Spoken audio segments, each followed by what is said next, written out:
இந்த விழிப்பு துரியம் சமாதின்னு நான் சொல்லிட்டு இருக்கேன் இல்லைங்க, அதை பத்தி ஒரு சின்ன டெஃபினேஷன் சொல்லிடுறேன். அது என்ன அப்படின்னு, அதாவது உள்ளுக்குள்ள காலம் கடந்து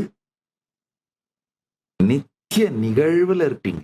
கடந்த காலமோ எதிர்காலமோ நிகழ்காலமோ எதுவுமே பாதிக்காத, இது எதுவுமே இல்லாத நித்திய நிகழ்வு.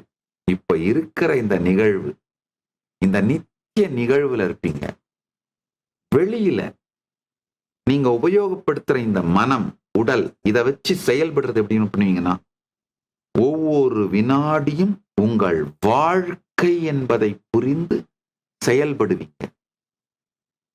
காலத்துக்கு உள்ளே இயங்குகின்ற மனம், உடல் ஒரு வினாடியை கூட வீணாக்காமல் குறிக்கோளை நோக்கி இயங்குவதும், காலத்துக்கு அப்பாற்பட்டிருக்கும் உங்கள் ஆன்மா, நீங்கள் நித்திய நிகழ்விலே எதை பற்றியும் கவலை இல்லாமல் இருப்பதும், இந்த இரண்டுமே சைமல்டேனியஸா நடக்குங்கய்யா. ஸ்ட்ரெஸ் இல்லாம 24 மணி நேரம் வேலை செய்வீங்க. 24 மணி நேரமுமே வெக்கேஷனாவே இருக்கும்.